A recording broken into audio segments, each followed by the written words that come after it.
In this video, I'm going to show you how you can download, install, and start playing House Flipper on your PC and or laptop. Now, to get access to this game, first, we need to download the Steam app. Open your Google Chrome and search for store.steampowered.com. Link in description. Click on the Install Steam button on this page. Once you've done that, at the top right corner of your screen, click on the .exe file and open it. Complete the installation, and once finished, open your Steam app. Once you've made an account and you're logged in, then in top left corner where it says Store, click on that.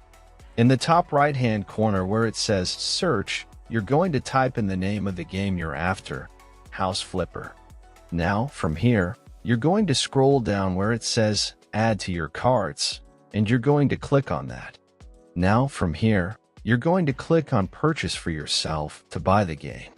Then, select the drive you wish to install it to. Once the game has been installed, to get access to your game, go to your library. In the top left-hand corner where it has a search icon, you can type in the name of the game, double-click, and then you can start playing. Thanks for watching.